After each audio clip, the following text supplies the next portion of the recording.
Uttarakhand prime की शुरुआत करते हैं, जहां आपको बताएं कि कल से कांग्रेस का 3 दिवसीय विचार मंथन शिविर का आयोजन होगा। 3 से 5 अगस्त तक ये विचार मंथन शिविर चलेगा, जहां ऋषिकेश में 2022 के चुनाव को लेकर ये मंथन की प्रक्रिया होगी, जो 3 तारीख से शुरू होकर 5 अगस्त तक चलेगी। तो कांग्रेस अपनी रणनीति को बनाने के लिए, मजबूत करने के लिए ये मंथन शिविर का आयोजन कर रही है। ऋषिकेश में 2022 चुनाव को लेकर कांग्रेस का 3 दिवसीय ये विचार मंथन शिविर होगा। तो आपको बताएं, इस वक्त की बड़ी खबर, ऋषिकेश में 2022 मिशन के तहत पुख्ता रणनीति और जमीन पर उतरने के लिए क्या मुद्दे होंगे मंथन शिविर में। इसके अलावा कौन कौन से मुद्दों को लेकर आगे बढ़ना है, ये तमाम चीजें इस रणनीति में, इस मंथन शिविर में निर्धारित की जाएंगी। 3 अगस्त को प्रदेश चुनाव प्रचार कमेटी की यह बैठक है। सुबह 10 बजे का वक्त तय है, जहां कार्य समिति की बैठक होनी है। ऋषिकेश में 4 अगस्त को कोर कमेटी की बैठक होनी है और ये 3 दिन का शिविर है, जिसका कार्यक्रम किस तरीके से तय है, रूपरेखा क्या है, यह आपके सामने है। 3 अगस्त को प्रदेश चुनाव प्रचार कमेटी की बैठक होगी। 10 बजे से ये कार्य समिति की बैठक होनी है। 3 से 5 अगस्त के बीच कार्यक्रमों की लिस्ट आ चुकी है, जहां मंथन शिविर में क्या कुछ रणनीति होगी, किस तरीके की रूपरेखा होगी, इस पर मंथन होना है, विचार होना है। ऋषिकेश में ये 3 दिवसीय शिविर का आयोजन होना है। कांग्रेस के लिए 2022 की रणनीति क्या होगी, किस तरीके से पार्टी के भीतर समन्वय के साथ आगे बढ़ना है, इसमें देखिए कौन कौन होगा ये भी सामने आ चुका है। एनएसयूआई के प्रतिनिधियों के साथ भी बैठक होनी है। 4 तारीख को महिला कांग्रेस पार्टी की भी बैठक होनी है, जहां कोर कमेटी की बैठक होनी है। SC/ST मोर्चा के पदाधिकारियों की भी बैठक होनी है। तो कुल मिलाकर जितने भी अंग हैं, जितने भी डिवीजन हैं, उन सबको इस बैठक में बुलाया जाएगा।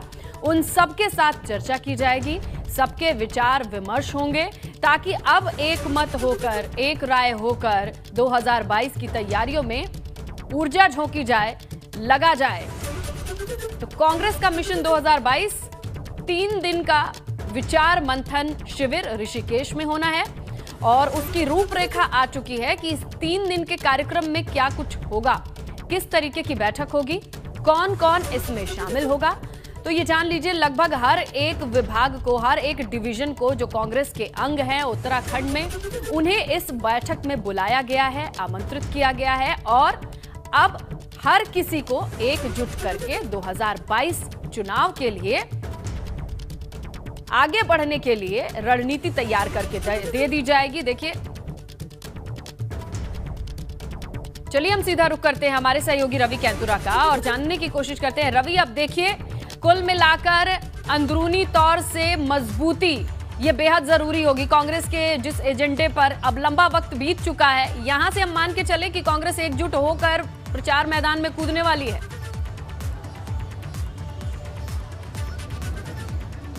बिल्कुल, देखिए, क्योंकि अब 2022 के चुनाव है और ऐसे में जहां पर कांग्रेस ने अपने तमाम जो रणनीतियां अभी पहले तय की हैं, अब उन्हीं के लिए अब एक बहुत महत्वपूर्ण 3 दिवसीय शिविर है, जिसे ऋषिकेश में आयोजित किया जाएगा और कल से ये शुरू हो जाएगा और 5 अगस्त तक ये मंथन शिविर है जो कांग्रेस का चलेगा। इसमें पहला जो दिन है कल का, उसमें तमाम जो कमेटियां गठित की गई हैं, उनके जो जितने पदाधिकारी हैं, उनसे रिपोर्ट मांगी जाएगी कि उन्होंने चुनाव को लेकर क्या रिपोर्ट बनाई है और किस तरीके से देखते हैं। दूसरे दिन जो है तमाम जो बैठकें हैं, वो प्रदेश अध्यक्ष जो कांग्रेस के हैं, वो तमाम बैठकें लेंगे और इसमें तमाम जो जिला के, जो ब्लॉक के जो अध्यक्ष हैं, वो भी इसमें शामिल होंगे। 5 तारीख को कांग्रेस के इस शिविर में कोर कमेटी की।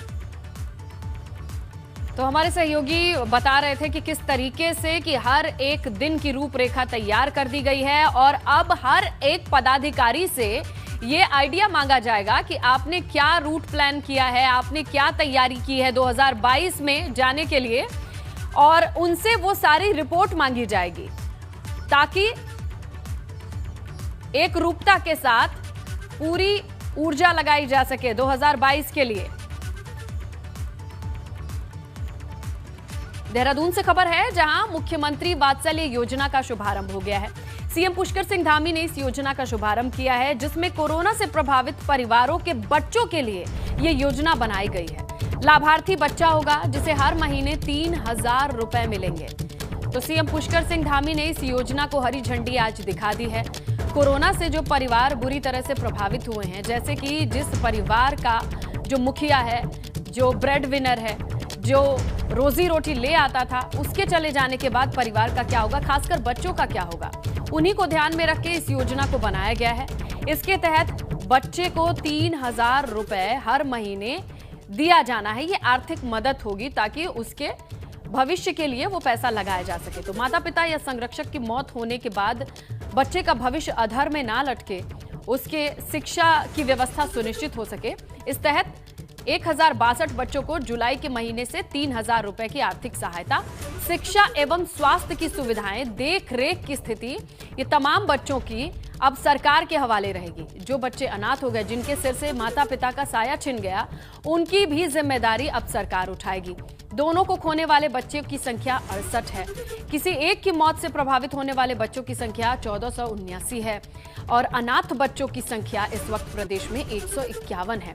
तो इन आंकड़ों से आप अंदाजा लगाइए कि कोरोना ने कितने बच्चों का भविष्य अंधकारमय किया है, लेकिन उस भविष्य को बचाने के लिए ये योजना लाई गई है।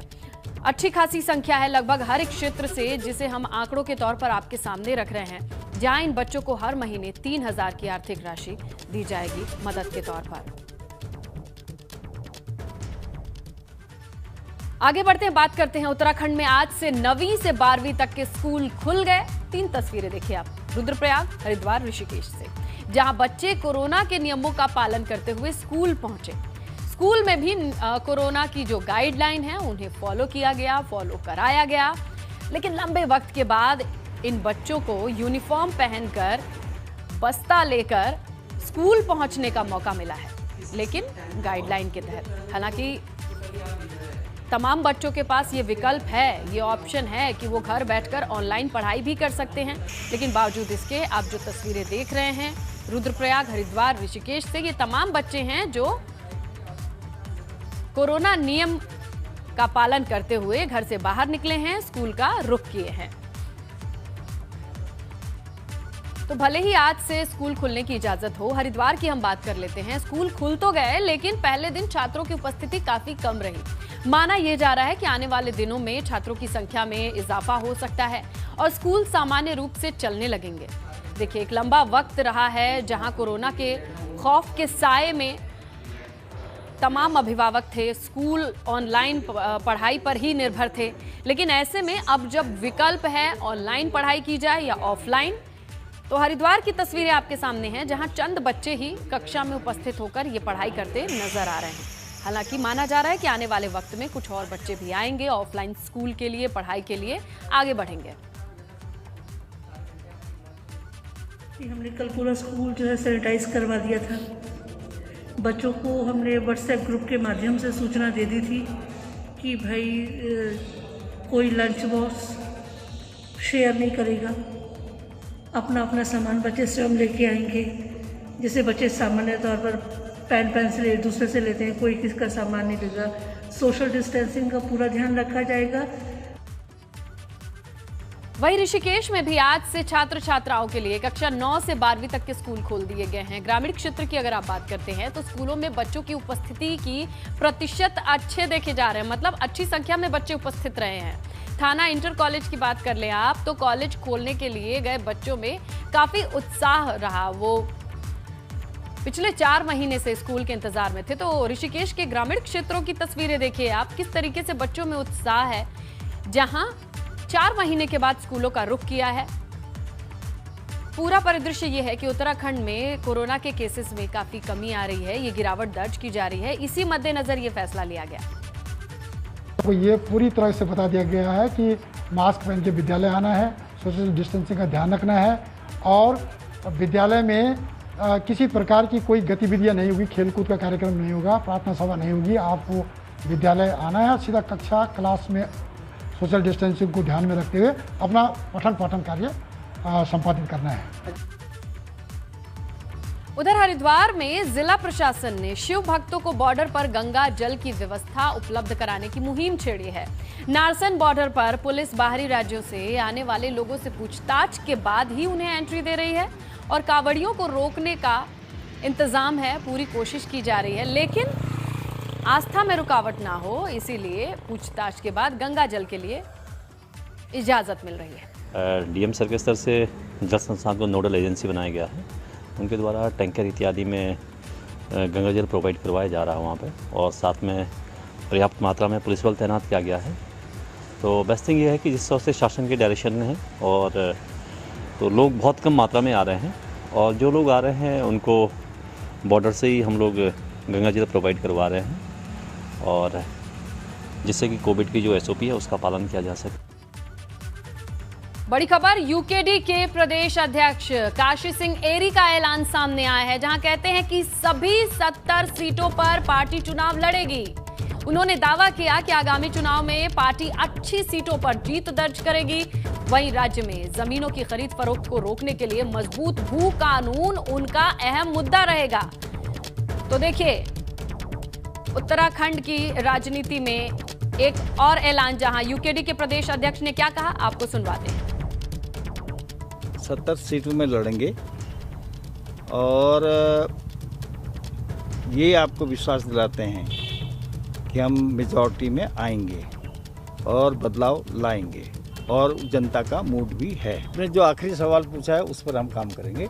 बाकी जो आप जो दिल्ली वाले दल हैं, राष्ट्रीय दल हैं, उनसे कोई मतलब ही नहीं बनता है कि कोई समझौता हो, कोई बात हो। बहुत बड़बोलापन तो नहीं करते हैं।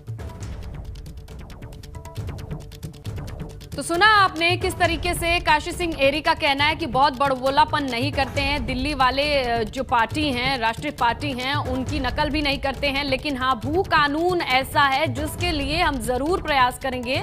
ये हमारा अहम मुद्दा होगा। 70 की 70 सीटों पर लड़ने के लिए अपनी दावेदारी पेश करते नजर आ रहे हैं यूकेडी अध्यक्ष।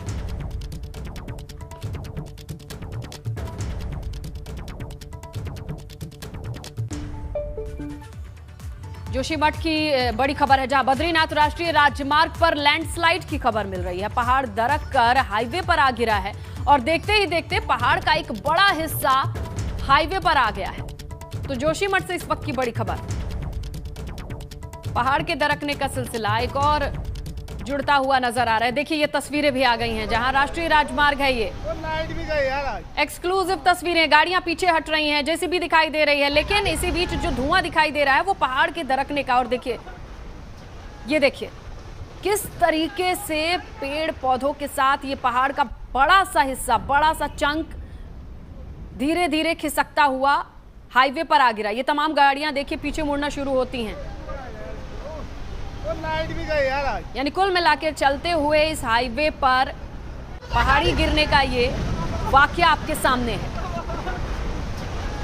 लोगों की भीड़ नजर आ रही है, गाड़ियां नजर आ रही हैं, वो रिवर्स में जा रही हैं, तमाम लोग, अफरा तफरी का माहौल भी आप देखिए। तो जोशीमठ की तस्वीरें हैं,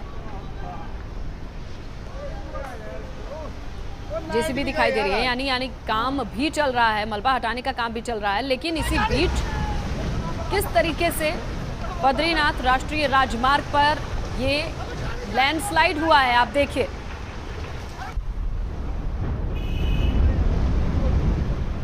तो आए दिन पहाड़ों के दरकने की तस्वीरें आती हैं, लेकिन ये देखिए चलता हुआ ट्रैफिक दिखाई दे रहा है, तमाम गाड़ियां दिखाई दे रही हैं, लोग दिखाई दे रहे हैं, और इसी बीच पहाड़ी का एक बड़ा सा हिस्सा किस तरीके से दरकता हुआ इस हाईवे पर आ गिरा, आपके सामने है।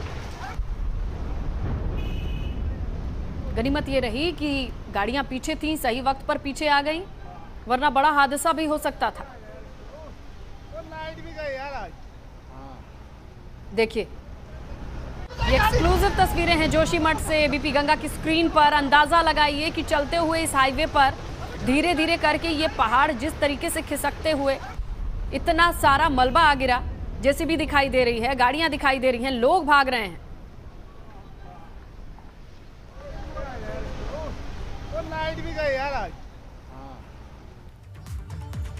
लक्सर की बात करते हैं, जहां बीती शाम से आज सुबह तक 3 मगरमच्छ और एक भारी भरकम अजगर को रेस्क्यू किया गया है। वन विभाग को ये सौंप दिए गए हैं, जिसमें अजगर ने एक जानवर को निगला भी हुआ था। बताया जा रहा है कि वन्य जीवों के गांव में अचानक आ जाने से लोग दहशत में थे। यहां पर वन विभाग की टीम सक्रिय हुई और उसके बाद आप देखिए ये किस तरीके से रेस्क्यू किया गया। जहां इस अजगर की बात करें तो इसने एक जानवर को निगलना भी शुरू कर दिया था। ये देखिए, वन विभाग ने कड़ी मशक्कत के बाद आपको बताएं कि 3 मगरमच्छ और 1 अजगर लक्सर के एक गांव से रेस्क्यू किए गए हैं। कल शाम से आज तक जहां अजगर की आप बात करें तो इसने एक जानवर को भी निगल रखा था। एक विशालकाय अजगर ग्राम में आ गया है इस्माइलपुर के पास। तो सूचना पर हमारे द्वारा रेस्क्यू टीम को भेजा गया। रेस्क्यू टीम द्वारा एक अजगर जो कि काफ़ी विशालकाय था, इसकी लंबाई लगभग 20 फुट से ज़्यादा थी और इसने एक जानवर को निगल रखा था। इसका सुरक्षित रेस्क्यू किया गया और इसको जंगल में यूपी में 16 अगस्त से स्कूल कॉलेजेस खोले जाएंगे। इस वक्त की बड़ी खबर, छात्रों की 50% उपस्थिति के साथ ही स्कूल कॉलेजेस खोले जाएंगे। स्कूलों में कोविड गाइडलाइन को फॉलो करना ही होगा। बाकी की डिटेल सही होगी शैलेश से। जी शैलेश, किस तरीके की जानकारी, पूरी डिटेल दीजिए। देखिए, टीम 9 की बैठक में निर्देश दिए गए हैं कि 16 अगस्त से आधी क्षमता के साथ में शिक्षा संस्थानों का संचालन शुरू होगा।